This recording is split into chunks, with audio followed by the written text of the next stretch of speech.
Hello everyone. आज solidity के इस लर्निंग सेशन में हम लोग डिस्कस करेंगे हमारे चैप्टर नंबर 15 फंक्शंस के बारे में।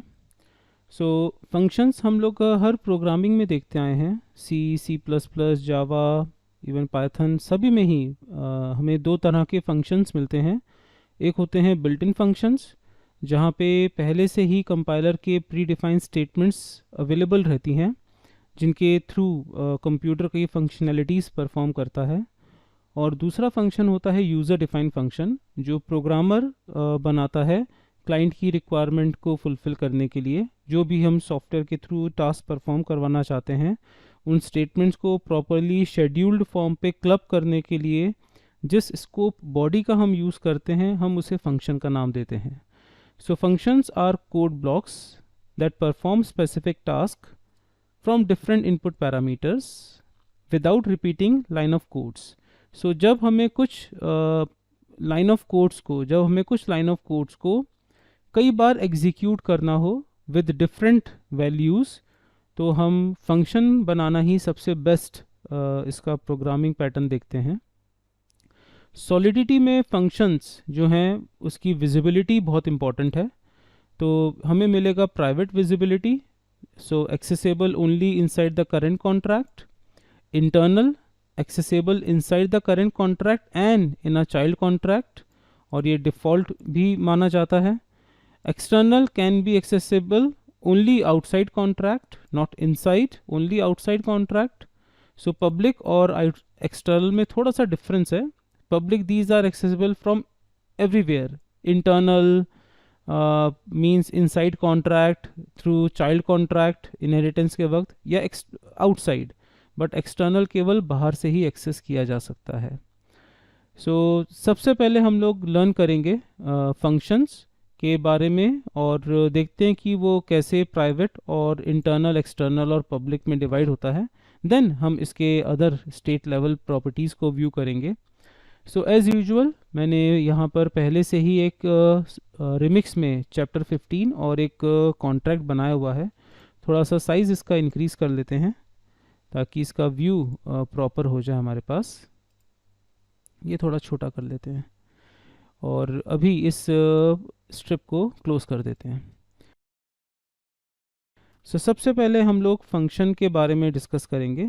जो सिंटैक्स है सॉलिडिटी में, सॉलिडिटी में फंक्शन का सिंटैक्स स्टार्ट होता है कीवर्ड फंक्शन से। देन आप मेंशन करेंगे फंक्शन का नेम, इसके बाद आर्ग्यूमेंट ब्रैकेट्स, फंक्शन के नेम के बाद आर्ग्यूमेंट ब्रैकेट्स। आप एक से ज़्यादा आर्ग्यूमेंट्स दे सकते हैं और किसी भी टाइप के आर्ग्यूमेंट्स हो सकते हैं। ऑफ कोर्स ओवरलोडिंग का सपोर्ट भी हमें यहाँ पे मिलेगा। देन सबसे इम्पॉर्टेंट चीज़ है कि फंक्शन का स्कोप हम यहाँ पे प्रोवाइड करवाएंगे कि इंटरनल है, एक्सटर्नल फंक्शन है, तो यहाँ पर फंक्शन का स्कोप भी प्रोवाइड करवाया जाएगा। फंक्शन का स्कोप क्या रहेगा, इसके बाद हम यहाँ पे मेंशन करेंगे कि जो हमारा फंक्शन है वो विद आर्ग्यूमेंट्स तो है बट विद रिटर्न वैल्यू है कि नहीं। मतलब फंक्शन के जो 4 डिफरेंट कैटेगरीज हम लोग नॉर्मली सी लैंग्वेज में देखते आ रहे थे, passing argument, return no value, passing no value, return argument and different return values. यहाँ पे भी डिफरेंट है। मतलब आप आर्ग्यूमेंट अगर रिसीव कर रहे हैं तो ये रहा पासिंग आर्ग्यूमेंट के साथ, और उसके बाद आप कीवर्ड लिखेंगे रिटर्न्स के ब्रैकेट में आप वो डेटा टाइप मेंशन करेंगे जो डेटा टाइप आप रिटर्न कर रहे हैं, और इसके बाद कर्ली ब्रैकेट और साथ ही साथ रिटर्न स्टेटमेंट। तो ये कुछ सिंटैक्स है जो कि सॉलिडिटी हमें प्रोवाइड करवाता है हमारे प्रोग्राम के स्टेटमेंट्स को लिखने और क्लब करने के लिए। फॉर एग्जांपल हमने यहाँ पर एक छोटा सा फंक्शन बनाया है, फंक्शन गेट। हमने यहाँ पे एक सिंपल सा बना रहे हैं, get my address and no arguments.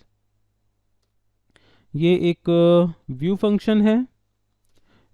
अभी हम कुछ देर के बाद डिस्कस करेंगे व्यू फंक्शन के बारे में कि function that read the state, जो भी स्टेट वैल्यू है उसको रीड करता है but do not modify the state or declare as a view, but do not modify the state are declared as a view. So state मतलब state variable, हम काफ़ी lectures में स्टेट वेरिएबल्स के बारे में डिस्कस कर चुके हैं.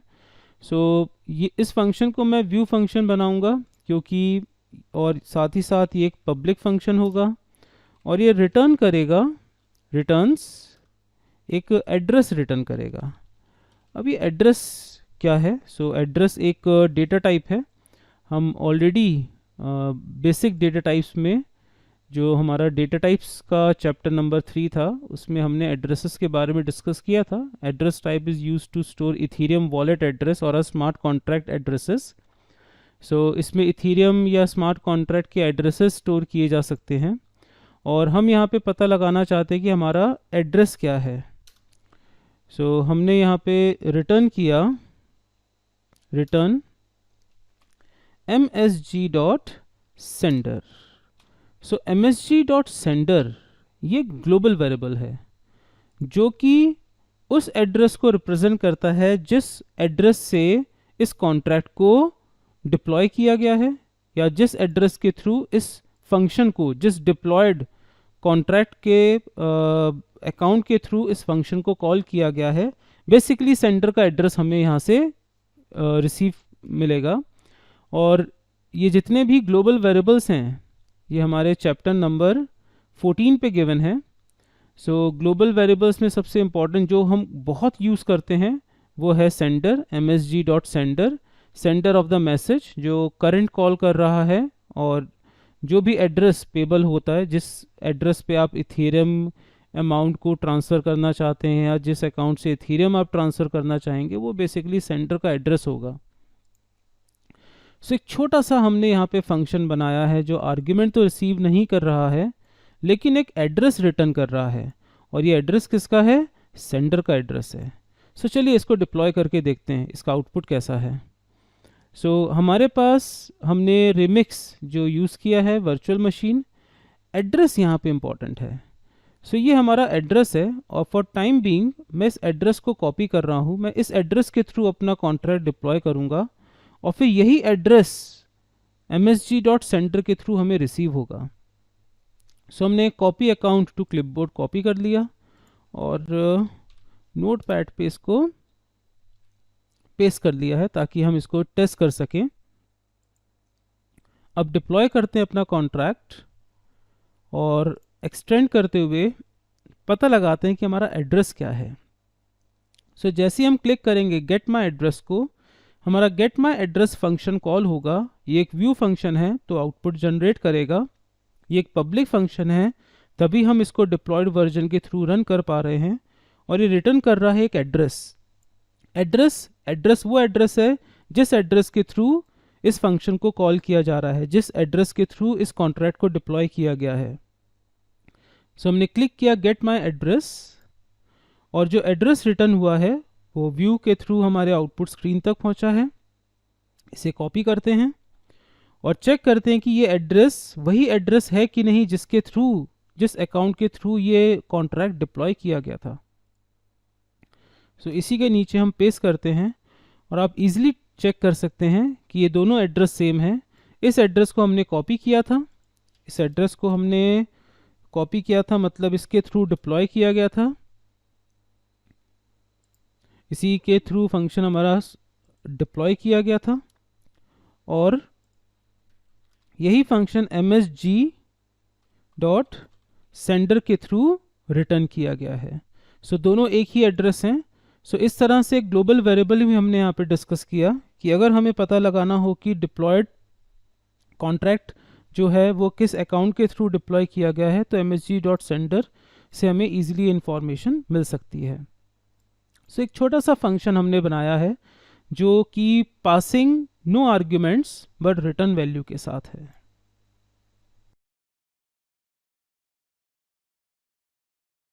तो चलिए अब डिस्कस करते हैं सॉलिडिटी में इसकी डिफरेंट विजिबिलिटी के पैटर्न्स को.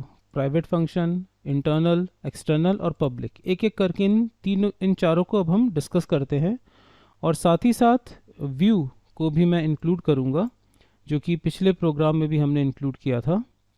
तो हम मूव करते हैं अपने रिमिक्स की तरफ. और अब हम बनाएंगे कुछ फंक्शंस डिफरेंट विजिबिलिटी मोड के साथ। सो सबसे पहले हम डिस्कस करेंगे प्राइवेट फंक्शन को। हमने डिक्लेयर किया एक फंक्शन गेट वैल्यू, और इसमें हमने इंटीजर वेरिएबल मतलब एक अनसाइन इंटीजर आर्गुमेंट में पास करेंगे लाइक अंडरस्कोर वैल्यू। और गेट वैल्यू की जगह मैं यहाँ पे थोड़ा सा नाम इसका चेंज कर रहा हूँ, गेट स्क्वायर कर दिया हमने।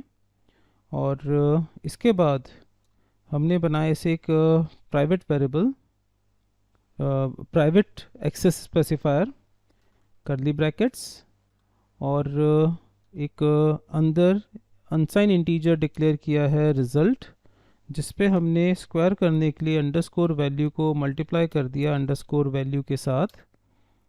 और इसके साथ ही साथ हम यहाँ पे एक रिटर्न स्टेटमेंट भी इंक्लूड करेंगे। सो रिटर्न्स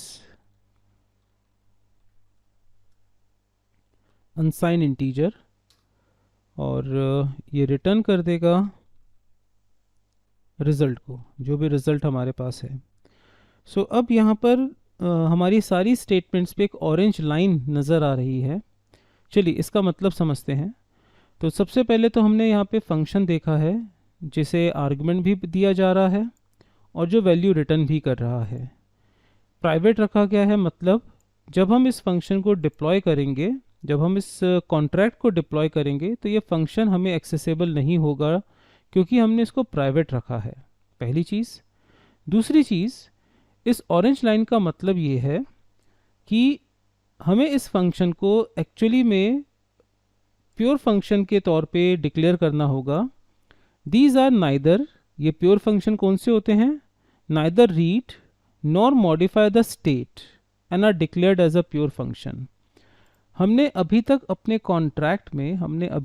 कॉन्ट्रैक्ट में कोई भी स्टेट लेवल वेरिएबल नहीं बनाया है, और इवन जो हमने माई एड्रेस भी बनाया था उसके अंदर भी कोई वेरिएबल डिक्लेयर नहीं किया था।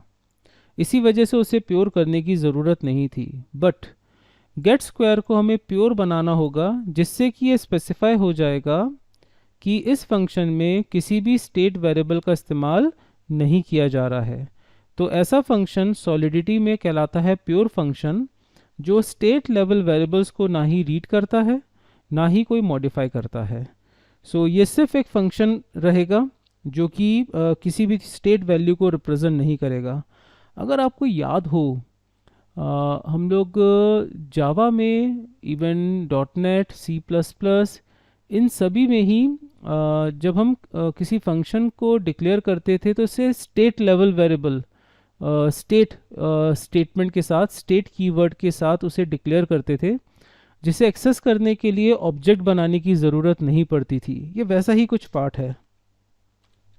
सो हमने इसको डिक्लेयर कर दिया एज अ प्योर, और ऑरेंज लाइन वाला जो वार्निंग था वो टोटल चला गया है। अब एक प्योर फंक्शन है और साथ ही साथ ये प्राइवेट फंक्शन है।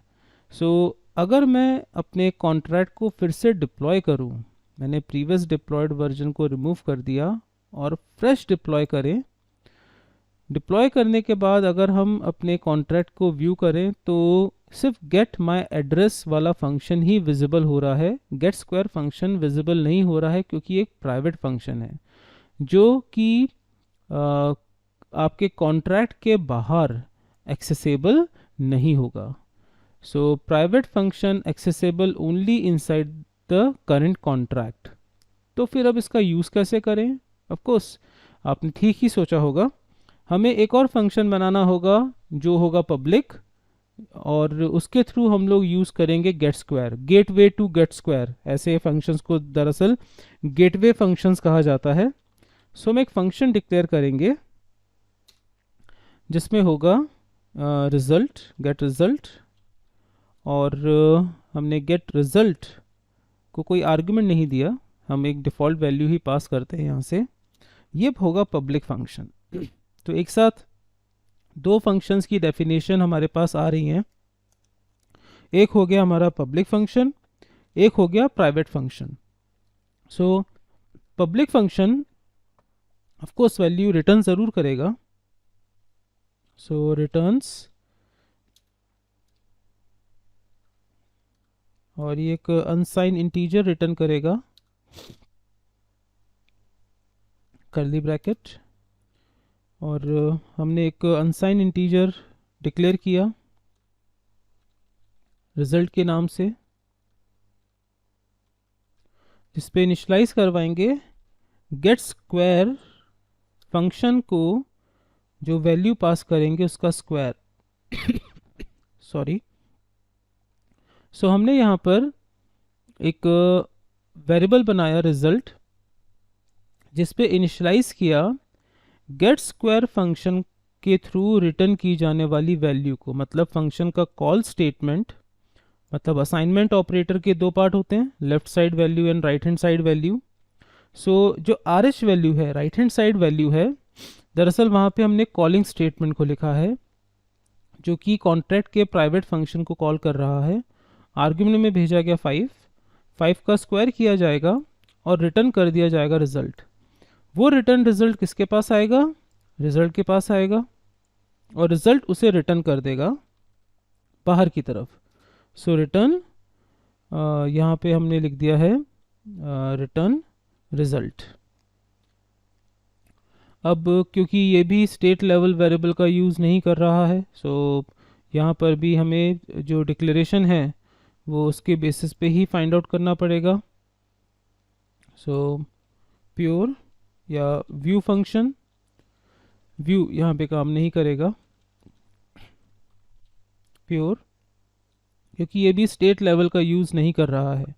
या दो प्योर फंक्शन के बजाय हम एक काम करते हैं, एक छोटा सा चेंज कर रहा हूँ मैं इस रिजल्ट वेरिएबल को, ये जो रिजल्ट वेरिएबल है उसे मैं डिक्लेयर कर रहा हूँ स्टेट लेवल पे एज अनसाइन इंटीजर स्क्वायर के नाम से, और रिजल्ट की जगह जो स्क्वायर का रिजल्ट है वो मैं स्क्वायर पे ले रहा हूँ, और इस तरह से इसे अब प्योर बनाने की ज़रूरत नहीं है, क्योंकि ये स्टेट लेवल को मॉडिफाई कर रहा है और ये रिटर्न करेगा स्क्वायर को ही। और बनाया गया है व्यू फंक्शन। तो चलिए व्यू भी डिस्कस कर लें। Function that read the state but do not modify the state और declare as view. So exactly ये तो गलत हो रहा है, क्योंकि फंक्शन जो रीड कर सकता है स्टेट वैल्यू को but do not modify the state और declared as view, but do not modify, so यहाँ पे व्यू नहीं बन सकता, क्योंकि हम यहाँ पे अपने स्टेट को मॉडिफाई कर रहे हैं, सेमीकोलन। सो इस तरह से हमारे पास बन गया है गेट रिजल्ट, जो कि स्क्वायर को मॉडिफाई कर रहा है और ये स्क्वायर वैल्यू रिटर्न की जा रही है। चलिए इसे डिप्लॉय करते हैं। तो दो फंक्शन बने हैं, get square as a view function, pure function, क्योंकि वो स्टेट को यूज़ नहीं कर रहा है, और दूसरा बना है गेट रिजल्ट, जिसके थ्रू हमने अपने प्राइवेट फंक्शन को कॉल किया है। और ये है पब्लिक फंक्शन, जो कि कॉन्ट्रैक्ट के बाहर, मतलब आउटसाइड कॉन्ट्रैक्ट डिप्लॉयड वर्जन के थ्रू यूज़ किया जाएगा। चलिए तो इसे डिप्लॉय करते हैं। तो प्रीवियस डिप्लॉय को हमने कर दिया रिमूव, डिप्लॉय किया, एक्सपेंड। तो अब हमारे पास गेट रिजल्ट अवेलेबल है, जो कि 5 का रिजल्ट हमें रिटर्न करेगा। सो गेट रिजल्ट, जो वैल्यू हमारे पास आई है, अगर हम एक्सपेंड करके देखें, सो वैल्यू आई है 25, जो वैल्यू रिटर्न हो रही है वो है 25।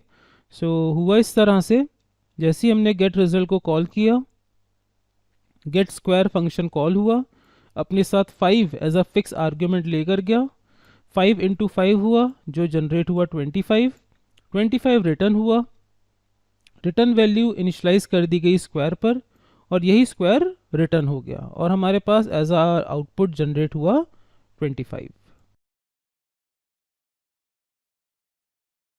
अब हम डिस्कस करेंगे अबाउट इंटरनल और प्राइवेट फंक्शंस के बारे में। अभी थोड़ा बहुत हमने प्राइवेट डिस्कस किया था, लेकिन actual difference between internal and private function. So private accessible only inside the current contract, internal accessible inside the current contract and in child contracts. So child contracts के लिए हमें एक छोटा सा इनहेरिटेंस का अप्रोच लेना होगा. सो अप्रोच करते हैं हम अपने प्रोग्राम की तरफ और एक थोड़ा सा चेंज करते हैं. चेंज इस तरह से, अभी तक हम वर्क कर रहे थे हमारे माई कॉन्ट्रैक्ट पे. सो माई कॉन्ट्रैक्ट पे हमने square as a state level variable declare कर लिया था. हमने सिंटैक्स समझ लिया था कि सिंटैक्स किस तरह से है. देन हमने करंट जो अकाउंट है जिसके थ्रू डिप्लॉय हुआ है उस फंक्शन को बनाया. देन हमने एक प्राइवेट फंक्शन बनाया विथ प्योर प्रॉपर्टी, क्योंकि स्टेट लेवल वेरिएबल का यूज़ नहीं कर रहा था. नेक्स्ट फंक्शन हमने बनाया get result. It's a gateway for gate square function, ताकि प्राइवेट फंक्शन को कॉल कर सकें. सो इस तरह से ये था हमारा पहला कॉन्ट्रैक्ट माई फंक्शंस. अब हम एक और कॉन्ट्रैक्ट बनाते हैं. हमने यहाँ पर डिक्लेयर किया एक कॉन्ट्रैक्ट माई न्यू कॉन्ट्रैक्ट के नाम से. My new contract is my functions. So इस तरह से my new contract is my functions. So इसे कॉपी करते हैं, शायद कुछ स्पेलिंग मिस्टेक है. माई न्यू फंक्शंस, एग्जैक्टली मैंने एस नहीं लिखा था. So contract, my new contract is my function. तो अगर हम इस स्टेटमेंट की बात करें तो ये है आपकी डिराइव्ड क्लास डी क्लास, ये है डिराइव्ड क्लास, और of course my function is a base class. अब माई कॉन्ट्रैक्ट में डिक्लेयर्ड है, जो माई कॉन्ट्रैक्ट है उसमें हमने एक भी फंक्शन अभी डिक्लेयर नहीं किया है, बट माई फंक्शंस पे है एक पब्लिक फंक्शन गेट रिजल्ट, जो कि ऑटोमेटिकली माई फंक्शन में एक्सेसिबल रहेगा. यहाँ पर एक प्राइवेट फंक्शन है. प्राइवेट फंक्शन की डेफिनेशन के अकॉर्डिंग जो प्राइवेट फंक्शन है वो केवल कॉन्ट्रैक्ट के अंदर ही एक्सेसिबल रहता है. तो आपका जो गेट स्क्वायर है वो शिफ्ट नहीं होगा माई न्यू कॉन्ट्रैक्ट पे, क्योंकि वो एक कंप्लीट प्राइवेट फंक्शन है. और साथ ही साथ गेट माई एड्रेस एक्सेसिबल रहेगा, क्योंकि वो एक पब्लिक फंक्शन है. अनसाइन इंटीजर स्क्वायर बाय डिफ़ॉल्ट इसकी जो एक्सेस स्पेसिफायर होता है वो होता है इंटरनल, वो एक्सेसिबल रहेगा माई कॉन्ट्रैक्ट पे. सो हम यहाँ पे स्टार्ट करेंगे अब हमारा एक फंक्शन जिसे हम बनाएंगे इंटरनल फंक्शन. सो हमने डिक्लेयर किया फंक्शन, और जैसा कि हमने बनाया था गेट स्क्वायर, तो वैसे हम बनाएंगे get cube with unsigned integer argument underscore value. इसे डिक्लेयर करेंगे प्योर विथ इंटरनल. जो एक्सेस मोड दिया है हमने इसका, वो दिया गया इंटरनल. ये रिटर्न्स करेगा अनसाइन इंटीजर. जो भी आर्गुमेंट पास किया जाएगा उसके लिए रिजल्ट डिक्लेयर होगा underscore value multiply with value and value. इस तरह से एक वैल्यू 3 बार मल्टीप्लाई होके हमारा क्यूब जनरेट होगा, और फिर यही रिटर्न हो जाएगा रिजल्ट. सो एक है गेट स्क्वायर जो कि है प्राइवेट, एक है गेट क्यूब जो कि है internal. As per definition private accessible only inside the current contract, and internal function accessible inside the current contract and in child contract. So हमारा एक child contract है जिसका नाम है my new contract. So my new contract पे हम एक gateway function बनाते हैं और देखते हैं कि उस gateway function में get square और गेट क्यूब में से क्या एक्सेसिबल है। सो हमने यहाँ पर बनाया एक फंक्शन गेट या चेक एक्सेस मोड। हमने एक चेक एक्सेस मोड नाम से एक फंक्शन बनाया। ये एक पब्लिक फंक्शन है, नॉर्मल सा एक फंक्शन बना दिया है गेट एक्सेस मोड। अब देखते हैं गेट एक्सेस मोड में क्या क्या एक्सेसिबल है बेस क्लास से, माय फंक्शन से क्या क्या एक्सेसिबल है। सो हमने यहाँ पर सबसे पहले चेक करते हैं गेट स्क्वायर को। सो हमने लिखा स्क्वायर। अब आप व्यू कर सकते हैं स्क्वायर जो कि स्टेट लेवल वेरिएबल था वो डिराइव्ड क्लास में अवेलेबल है, क्योंकि by default her state level variable का एक्सेस मोड होता है इंटरनल। हमने नहीं दिया है, इस वजह से ये अवेलेबल है। हमने लिखा क्यूब भी डिक्लेयर कर दिया एज अनसाइन इंटीजर जो इंटरनल ही है बाय डिफ़ॉल्ट। सो स्क्वायर हमने डिक्लेयर किया equals to get square.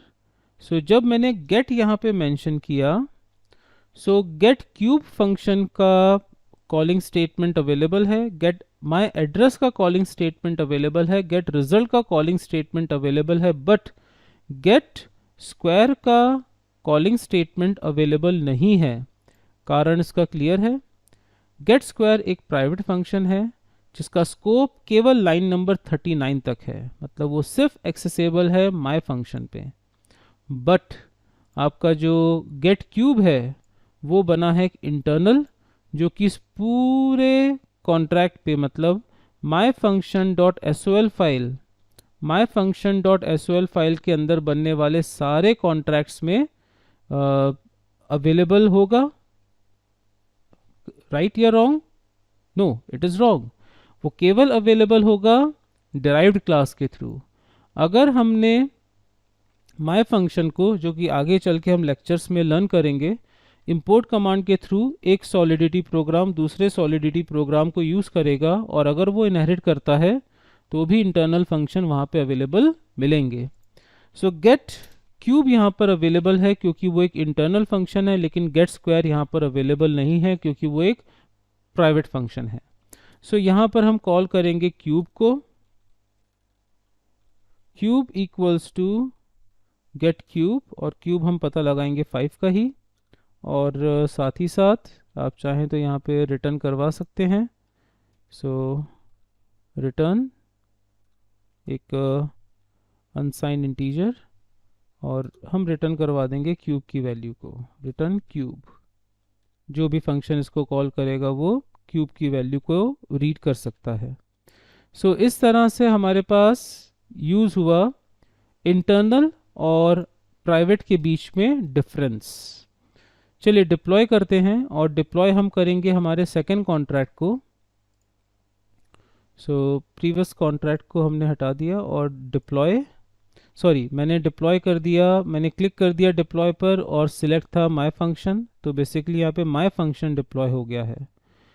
Close कर दिया। मुझे डिप्लॉय करना है माय न्यू कॉन्ट्रैक्ट। जब एक से ज़्यादा कॉन्ट्रैक्ट किसी एसओएल फाइल पर होते हैं तो डिप्लॉय करते वक्त हमें चूज़ करना पड़ता है कि हमें किस कॉन्ट्रैक्ट को डिप्लॉय करना है। तो हमने सिलेक्ट किया है माय न्यू कॉन्ट्रैक्ट और हमने क्लिक किया डिप्लॉय पर। माय न्यू कॉन्ट्रैक्ट डिप्लॉय हुआ। अब क्या क्या अवेलेबल है देखिए, अब यहाँ पर अवेलेबल हो गया है gate my address, public function था तो आपके डिराइव्ड क्लास में ऑटोमेटिकली अवेलेबल हुआ। गेट रिजल्ट पब्लिक फंक्शन था, ऑटोमेटिकली डिराइव्ड क्लास में आ गया। एंड चेक एक्सेस मोड तो था ही डिराइव्ड क्लास का फंक्शन। चलिए कॉल करते हैं। चेक एक्सेस मोड पे क्लिक करने पर कॉल होगा गेट क्यूब जो कि माय न्यू कॉन्ट्रैक्ट का फंक्शन नहीं है, वो बेस क्लास का फंक्शन है, बट इंटरनल होने की वजह से वो डिराइव्ड क्लास पे एक्सेसिबल है। क्लिक करा हमने, यहाँ पे रिजल्ट जनरेट हुआ और रिजल्ट को एक्सपेंड करते हैं और हमारे पास आ गया है क्यूब वैल्यू 125, 5 इंटू 5 इंटू 5। सो इस तरह से गेट क्यूब भी सक्सेसफुली रन हुआ, जो कि था बेस क्लास का एक प्योर इंटरनल फंक्शन। अगर मैं इसको यहाँ पे कर दूँ प्राइवेट, सो उसी वक्त एरर जनरेट हो जाएगा, क्योंकि गेट क्यूब अब डिराइव्ड क्लास को एक्सेस नहीं हो पा रहा है क्योंकि उसे प्राइवेट बना दिया गया है। सो हमने किया अगेन इंटरनल, और इस तरह से रहा हमारा प्रोग्राम, जिसमें हमने प्राइवेट को डिस्कस कर लिया, इंटरनल को डिस्कस कर लिया, पब्लिक को डिस्कस कर लिया।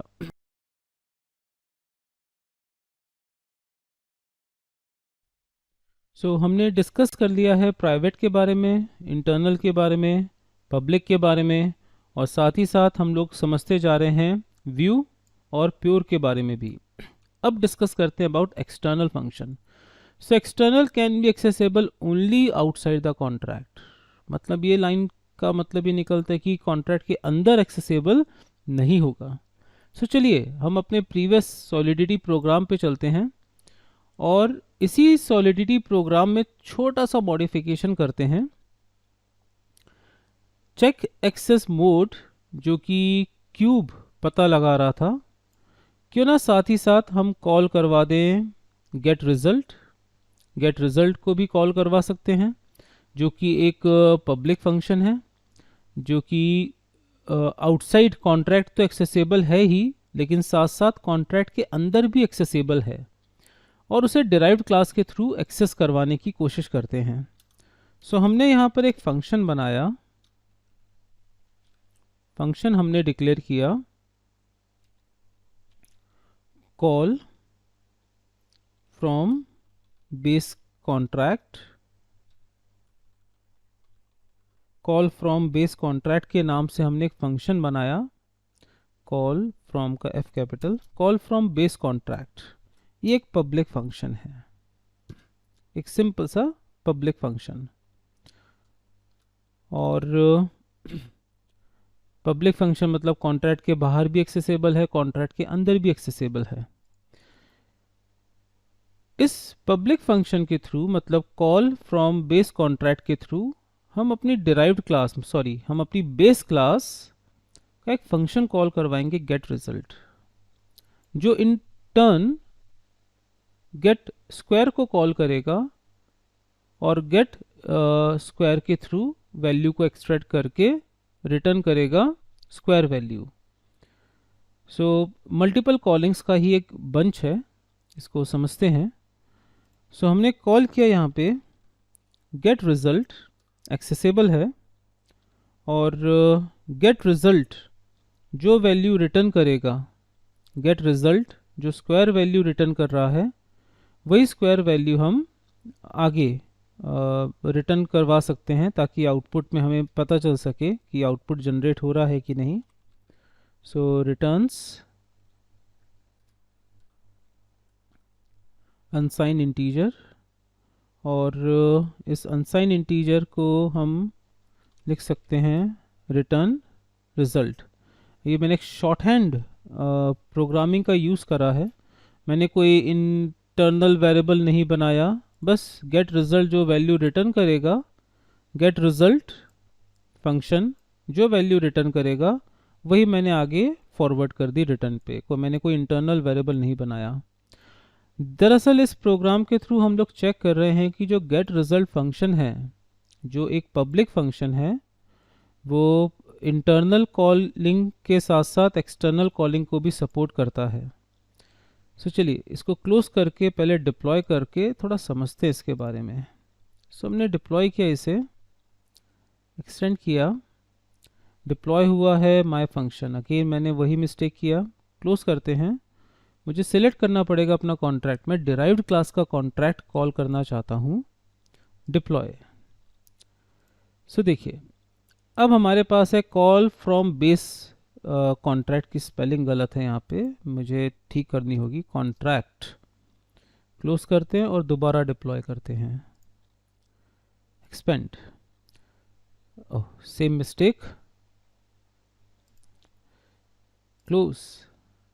डिफ़ॉल्ट पहला कॉन्ट्रैक्ट सिलेक्टेड रहता है तो जस्ट हैबिट पड़ी हुई है एग्जीक्यूट करने के लिए कि just click deploy and execute, हमें कॉन्ट्रैक्ट सिलेक्ट करना होगा। Again deploy. सो अब यहाँ पर है call from base contract, check access mode, ये तो हम ऑलरेडी चेक कर चुके हैं। क्लिक करते हैं दोबारा एक बार छोटी सी टेस्टिंग के लिए कि ये कॉन्ट्रैक्ट रन हो रहा है कि नहीं। तो 125 सक्सेस, सो ये तो प्रॉपर रन हो रहा है। अब हम क्लिक करने जा रहे हैं call from base contract, call from base contract. So successfully run हुआ और यहाँ पर रिजल्ट आया है 25। मतलब गेट रिजल्ट जो है, जो कि था हमारा एक पब्लिक फंक्शन, वो कॉल हुआ डिराइव्ड क्लास के थ्रू, जो कि इंटरनली अपने प्राइवेट फंक्शन से पता लगा रहा था कि स्क्वायर क्या है। करेक्ट, ये रन हुआ सक्सेसफुली। अब लाते हैं एक ट्विस्ट। अब हम इस गेट रिजल्ट फंक्शन को पब्लिक की जगह बनाएंगे एक्सटर्नल फंक्शन। सो हमने इसको कर दिया है एक्सटर्नल फंक्शन। अब मेरा गेट रिजल्ट फंक्शन इंटरनल ना रहते हुए एक्सटर्नल फंक्शन है। मतलब अब ये क्लास के अब ये कॉन्ट्रैक्ट के अंदर एक्सेसिबल नहीं होगा, अब ये कॉन्ट्रैक्ट के बाहर एक्सेसिबल होगा। मतलब कॉन्ट्रैक्ट के अंदर का कोई और फंक्शन उसे एक्सेस नहीं कर सकता। थोड़ा अजीब सा फीचर है, बट अगर आप चाहते हो कि आपका कोई फंक्शन बना है जो कि इंटरनली कॉल ना होते हुए हमेशा आउटसाइड ब्लॉकचेन के थ्रू कॉल हो, तब हम इसका यूज़ करेंगे एज एक्सटर्नल फंक्शन। अब अगर स्क्रॉल करें तो ऑफ कोर्स लाइन नंबर 53 पे एरर का कारण भी आप समझ चुके होंगे क्या है, क्योंकि अब ये पब्लिक नहीं रहा, अब ये एक एक्सटर्नल फंक्शन है। अब इसे डिराइव्ड क्लास या एक्चुअल क्लास भी इसको कॉल नहीं कर सकती। यही इसका पर्पस था। तो इसे मैं लाइन को करता हूँ कमेंट, इस पूरे फंक्शन को ही मैं करता हूँ कमेंट, क्योंकि मुझे इसको डिप्लॉय करके चेक करना है कि आउटसाइड कॉन्ट्रैक्ट विजिबल है कि नहीं, गेट रिजल्ट। और इसके लिए मैं डिप्लॉय करूँगा डिराइव्ड क्लास को ही, क्योंकि डिराइव्ड क्लास के थ्रू आप बेस क्लास के सारे पब्लिक और एक्सटर्नल फंक्शंस को एक्सेस कर सकते हैं। ये भी एक टेस्टिंग होगी। सो हमने यहाँ पर डिप्लॉय किया माय न्यू कॉन्ट्रैक्ट डिप्लॉय, और अगर हम इसे एक्सपेंड करें so exactly check access mode, वो डिराइव्ड क्लास का ही पब्लिक फंक्शन एक्सेसिबल है। गेट रिजल्ट ये आपका फंक्शन है जो बेस क्लास का है बट एक्सटर्नल फंक्शन है। और एक है गेट माई एड्रेस, ये पब्लिक फंक्शन है। सो पब्लिक फंक्शन अवेलेबल हो रहे हैं इस ब्लू से, बट जो एक्सटर्नल फंक्शन है वो मतलब जो डिराइव्ड क्लास के थे वो ऑरेंज कलर से ही अवेलेबल हो रहे हैं। गेट रिजल्ट को हमने क्लिक किया और स्क्वायर हमें रिजल्ट मिलना चाहिए यहाँ पे, और स्क्वायर ही रिजल्ट सक्सेसफुली हमें मिला है। सो कुछ इस तरह से है प्रॉपर्टी एक्सटर्नल का यूज़ सॉलिडिटी में।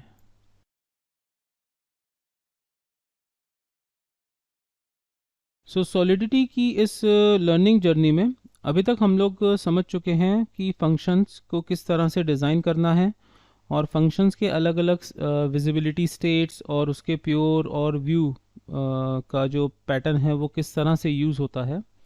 आज के इस वीडियो में हम लोग डिस्कस करेंगे सॉलिडिटी के एक और कंसेप्ट को, जो कि है फंक्शन ओवरलोडिंग। सो इसके लिए हम अपने कॉन्ट्रैक्ट में कुछ फंक्शंस बनाएंगे जो कि सेम नेम को शेयर करेंगे, बट उनके आर्ग्यूमेंट्स वेरी करेंगे, और ये आर्ग्यूमेंट्स को वेरी करने का पैटर्न थोड़ा सा डिफरेंट रहेगा। सो डिस्कस करते हैं ओवरलोडिंग इन सॉलिडिटी। ये कंसेप्ट C++ से स्टार्ट हुआ और अभी तक चलता आ रहा है। सो हमने यहाँ पर एक फंक्शन बनाया गेट, और बहुत ही सिंपल सा फंक्शन बना लेते हैं लाइक गेट एडिशन, जो कि एक अनसाइन इंटीजर का यूज़ करेगा underscore val1 comma अनसाइन integer underscore val2, और रिटर्न्स करेगा। अफकोर्स पब्लिक फंक्शन बनाएंगे हम इसे, पब्लिक रिटर्न्स एक अनसाइन इंटीजर, और इंटरनली एक और अनसाइन इंटीजर वेरिएबल बना लेंगे result equals to underscore val1 plus underscore val2 and return कर देंगे हम इसकी रिजल्ट को, और ये हटा दिया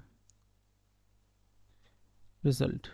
और पिछले वीडियोस में आप समझ चुके हैं इसका रीज़न क्या है, कोर्स प्योर फंक्शन, क्योंकि स्टेट वेरिएबल का यूज़ नहीं कर रहे हैं। सो एक छोटा सा फंक्शन है गेट एडिशन। चलिए डिप्लॉय करते हैं और रन करके इसको समझते हैं।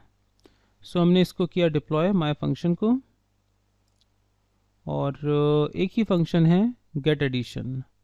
हमने आर्गुमेंट पास किया 45, 50 गेट एडिशन, और हमें रिजल्ट मिला है 95 प्रॉपर। अब आता है केस, हम एक और फंक्शन बनाना चाहते हैं जहाँ पे 3 वैल्यूज़ का एडिशन हो, बट यूज़र को हम इस तरह से रिप्रेजेंट करवाना चाहते हैं कि एक फंक्शन है जो कि आप 2 आर्गुमेंट भेजें, 3 आर्गुमेंट भेजें या 4 आर्गुमेंट भेजें, वो एडिशन करके आपको रिटर्न करेगा। So instead of creating a function with different name, बजाय इसके कि दूसरे नाम से इसको हम डिक्लेयर करें, अगर हम दूसरे नाम से डिक्लेयर कर देते हैं तब तो पूरा प्रॉब्लम ही सॉर्ट आउट हो गया। गेट एडिशन 2, गेट एडिशन 3, और इसमें डिफरेंट आर्ग्यूमेंट्स हम भेज सकते हैं। हमने इसको कॉपी किया और कॉमा दे के प्लेस कर दिया वैल्यू 3, और यहाँ पर प्लस कर दिया value 3, comma अनसाइन integer underscore val3, और प्लस कर दिया अंडरस्कोर val3 को। That's it. सो यहाँ पे लेकिन 2 फंक्शन हमें डिप्लॉयड पे नज़र आएंगे जब हम इसे एग्जीक्यूट करेंगे। और मैं अगर इसको दोबारा डिप्लॉय करूँ, सो मुझे 2 फंक्शंस का कॉलिंग नज़र आएगा, get addition and get addition 2। But हमें ये नहीं चाहिए, हमें चाहिए कि सिर्फ एक गेट एडिशन दिखे। अब मैं उस पर 2 आर्गुमेंट भेजूँ तो वो 2 का एडिशन कर दे, 3 आर्गुमेंट भेजूँ तो 3 का एडिशन कर दे, 4 आर्गुमेंट भेजूँ तो 4 का एडिशन कर दे। इसके लिए हम इस फंक्शन को करेंगे री डिक्लेयर। हम दोबारा बनाएंगे इस फंक्शन को सेम नेम से, बट क्योंकि नाम सेम है तो एक्सेप्शन जनरेट होना चाहिए था। लेकिन सॉलिडिटी, C++, जावा, .NET, इन सभी प्रोग्रामिंग की जो हायरार्की रही है उसमें फंक्शन ओवरलोडिंग का एक बहुत इंपॉर्टेंट और वाइटल रोल रहा है। बट ये फंक्शन ओवरलोडिंग डिफर कैसे करता है? आर्ग्यूमेंट के पैटर्न पे। और पैटर्न कहता है एक चीज़, पहली चीज़ कहता है different number of arguments, different number of arguments. Second pattern कहता है या तो डिफरेंट नंबर हो, या दूसरा कहलाता है different sequence of arguments, argument का सीक्वेंस वेरी हो। लाइक पहला आर्ग्यूमेंट इंटीजर है, दूसरा स्ट्रिंग है, सेकेंड में पहला स्ट्रिंग है, दूसरा इंटीजर है, सीक्वेंस वेरी कर गया। ये 2 मेन रोल हैं जिसके बेसिस पे आपका इंटरप्रेटर या कंपाइलर रन टाइम पर या कंपाइल टाइम पे ये आइडेंटिफाई करता है कि फंक्शन का प्रोटोटाइप, फंक्शन की डिक्लेरेशन डिफरेंट है कि नहीं। क्योंकि फंक्शन की डिक्लेरेशन केवल उसके नाम से नहीं, उसके नाम और आर्ग्यूमेंट के पैटर्न पे, आर्ग्यूमेंट के सीक्वेंस पे डिपेंड करती है। रिटर्न टाइप का इसमें कोई रोल नहीं है। फंक्शन का नेम और नंबर ऑफ या सीक्वेंस ऑफ आर्ग्यूमेंट, और तीसरा most important type of argument. Type of arguments में भी एक फंक्शन है जो अनसाइन इंटीजर है, दूसरा है इंटीजर, फोर्थ है स्ट्रिंग। सो डिफरेंट फंक्शंस हैं, तो टाइप वेरी कर सकता है, सीक्वेंस वेरी कर सकता है, या फिर नंबर ऑफ आर्ग्यूमेंट्स वेरी कर सकते हैं।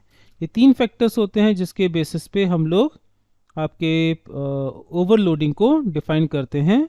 आपके सॉलिडिटी, C++, देन आपका जावा, .NET, इन प्रोग्रामिंग लैंग्वेजेस में। सो इस तरह से अब हमारे पास एक फंक्शन है with to different patterns, either 3 arguments और 2 आर्ग्यूमेंट। सो चलिए इसको डिप्लॉय करते हैं, क्लोज करते हैं और डिप्लॉय करते हैं इसे। सो अब हमारे पास है एक फंक्शन, बट यहाँ पर वो 2 फंक्शन की कॉलिंग बता रहा है, क्योंकि एग्जैक्टली क्योंकि ये टेस्ट इंजन है। हम इनिशियली ऐसा माइंड फ्रेम आया था कि शायद वो एक ही फंक्शन बताएगा, बट वो दोनों ही फंक्शन बता रहा है, बट दोनों के नाम सेम है। पहले वाले में हमने आर्गुमेंट पास कर दिया 45 एंड 78, और या फिर अगर मैं पास करूं 10, 10, 10, तो यहाँ पर क्या हुआ है, एक्सेप्शन जनरेट हुआ है, क्योंकि पहला फंक्शन केवल 2 आर्ग्यूमेंट के साथ था, बट दूसरा वाला 3 के साथ है। सो जो एक माइंड फ्रेम, एक पिक्चर बनने वाली थी, वो तो नहीं बन पाई। एक बेस्ट आउटपुट मिलता अगर ये एक ही फंक्शन बताता, एक ही नाम से है, नाम अलग नहीं है, नाम दोनों का सेम है, और अगर हम पास करते इसको 3 डिफरेंट या 2 डिफरेंट पैरामीटर्स और आउटपुट उसी बेस पे होता, तो आप लोग भी आउटपुट को प्रॉपर वे से समझ सकते थे। बट अभी फ़िलहाल यहाँ पर 2 डिफरेंट डेफिनेशन शो कर रहा है, लेकिन ये केस है फंक्शन ओवरलोडिंग का ही। इसे हम आगे चल के एक बार फिर से समझेंगे जब हम वेब 3 का यूज़ करेंगे, मतलब आउटर एप्लीकेशन जो कि व्यू फेस पे रहेगा, और जहाँ से हम फंक्शन को कॉल करेंगे विद ओवरलोडिंग पैटर्न। सेम इसी तरह से हम इसको कॉल कर सकते हैं, दोबारा डिक्लेयर कर सकते हैं, और इस डिक्लेयर्ड वर्जन पे हम इसके 3 की जगह 4 आर्ग्यूमेंट कर देंगे, कॉमा सेपरेटर, 4 आर्ग्यूमेंट्स, आर्ग्यूमेंट 4, और ये 4 वैल्यूज़ का एडिशन शो करेगा। सो इस तरह से 3 फंक्शन बने हैं, तीनों ही ओवरलोडेड हैं। नंबर ऑफ आर्ग्यूमेंट्स के बेसिस पे हमने इसको समझा है, बट वो सीक्वेंस और टाइप पे भी वेरी कर सकता है। अगेन डिप्लॉय करेंगे तो ऑफ कोर्स मुझे 3 फंक्शंस मिलेंगे, लेकिन अगेन वही बात बोलूँगा कि अगर एक ही फंक्शन दिखता विथ 3 डिफरेंट कॉल्स तो कुछ ज़्यादा ही अच्छे से हमें समझ में आ पाता। बट फिलहाल इतना भी समझने के लिए काफ़ी था कि किस तरह से सॉलिडिटी में फंक्शन ओवरलोडिंग हमें सपोर्ट करेगा। अब ओवरलोडिंग के कंसेप्ट को और बेटर वे से समझने के लिए हम एक इस प्रोग्राम में चेंज करते हैं। हमारे जितने भी पब्लिक फंक्शन थे ये सारे ही ओवरलोडेड हैं, गेट एडिशन। सो हम लोग इसे बना देते हैं प्राइवेट फंक्शन। हमने अपने सारे फंक्शंस को कन्वर्ट कर दिया अब प्राइवेट में, पहला फंक्शन प्राइवेट कर दिया, जिससे कि ये आउटसाइड कॉन्ट्रैक्ट एक्सेसिबल नहीं होंगे। सो टोटल 3 फंक्शन हमने बनाए थे, get addition with 2 argument, get addition with 3 arguments and get addition with 4 arguments. हमने इनको प्राइवेट कर दिया। अब ये कॉन्ट्रैक्ट के बाहर एक्सेसिबल नहीं है। कॉन्ट्रैक्ट के बाहर एक्सेस करने के लिए हम बनाएंगे एक गेटवे फंक्शन। सो हमने लिया फंक्शन एग्जीक्यूट एक्शन के नाम से, नो आर्ग्यूमेंट्स, कोई आर्ग्यूमेंट रिसीव नहीं करेगा। ये एक प्योर फंक्शन होगा, प्योर नहीं क्योंकि ये फंक्शंस को तो कॉल करेगा। चेक करते हैं, ये पब्लिक ज़रूर होगा, और ये रिटर्न्स करेगा एक अनसाइन इंटीजर, ताकि जो वैल्यू आएगी एडिशन की उसको व्यू कर सके। और एग्जीक्यूट एक्शन कॉल करेगा गेट एडिशन को। अब ये गेट एडिशन का कौन सा ओवरलोडेड डिक्लेरेशन कॉल करेगा वो डिपेंड करेगा हम आर्ग्यूमेंट कौन सा भेज रहे हैं। अगर हम आर्ग्यूमेंट भेजते हैं 2 आर्ग्यूमेंट, तो उस केस में ये कॉल करेगा फर्स्ट वाले ओवरलोड मेथड को। अगर हम 3 आर्ग्यूमेंट भेजेंगे तो ये कॉल करेगा सेकेंड वाले ओवरलोडेड मेथड को। और अगर हम 4 आर्ग्यूमेंट भेजेंगे तो वो कॉल करेगा हमारे थर्ड वाले ओवरलोडेड मेथड को। एक एक करके सबको चेक करेंगे। और ऑरेंज लाइन जो आ रही है हमने इसको बना दिया है प्योर फंक्शन, और इसके बाद रिटर्न्स। सो ये भी हमने एक लेक्चर में अभी डिस्कस किया ही था रिसेंटली, कि हम यहाँ पे रिटर्न कर सकते हैं जो भी वैल्यू गेट एडिशन रिटर्न करेगा वो हमने रिटर्न कर दी अपने डिप्लॉयड कॉन्ट्रैक्ट के पास ताकि उसे आउटपुट कर सके। सो हमने यहाँ पे कॉल किया है गेट एडिशन विथ 2 आर्ग्यूमेंट्स। अब हमें यहाँ पर एज अ यूज़र, अगर हम यूज़र हैं तो हमें ये सोचने की ज़रूरत नहीं है कि हम गेट एडिशन का कौन सा वर्जन कॉल करें। हमारे गेट एडिशन के यहाँ पे 3 वर्जन्स हैं, with 2 argument, with 3 argument and with 4 argument. So चलिए इसको डिप्लॉय करते हैं। सो हमने डिप्लॉय किया और अगर हम यहाँ पर सबसे पहले तो आप व्यू करें, क्योंकि हमारे तीनों ही ओवरलोडेड मेथड्स, ये तीनों ओवरलोडेड मेथड्स हैं प्राइवेट। सो प्राइवेट होने की वजह से डिप्लॉयमेंट पर ये एक्सेसिबल नहीं है। डिप्लॉयमेंट पर केवल एक्सेसिबल है एक पब्लिक फंक्शन जो कि है एग्जीक्यूट एक्शन के नाम से। सो हम वैल्यूज़ लिखी हैं 34 एंड 45। सो कॉल करते हैं। सो वैल्यू सक्सेसफुली आया 79। अब हमने यहाँ पर 3 आर्ग्यूमेंट दे दिए, 10, 20 एंड 30। ऑफ कोर्स चेंज कर रहा हूँ मैं सोर्स कोड में ही, तो मुझे दोबारा डिप्लॉय करना होगा। सो हमने अगेन डिप्लॉय किया। ये डिप्लॉय का पिछला एग्जीक्यूशन था, ये न्यू डिप्लॉयड वर्जन। इस पे हम भेजेंगे 3 आर्ग्यूमेंट भेजे गए हैं, तो आउटपुट आएगा 60, 10 प्लस 20 प्लस 30, आउटपुट 60, परफेक्ट। और अब हम थर्ड आर्ग्यूमेंट भी ऐड कर देंगे 40, मतलब फोर्थ आर्ग्यूमेंट ऐड कर देंगे 40 और अगेन डिप्लॉय करेंगे। So third deployment, so 10 plus 20 plus 30 plus 40 must be 100 exactly. So इस तरह से हमारे ये ओवरलोडेड मेथड का एग्जीक्यूशन रहा विद इन कॉन्ट्रैक्ट। तो कॉन्ट्रैक्ट के इस एग्जीक्यूशन 34th लाइन पर हम किस एडिशन को कॉल करें, उसके लिए हमें नेम वाइज सोचने की ज़रूरत नहीं पड़ी, क्योंकि हमारे गेट एडिशन के 3 वर्जन्स हैं, with 2 argument, with 3 and with 4 argument. So I think इससे ओवरलोडिंग के एग्जीक्यूशन को समझना हमारे लिए और आसान हो गया।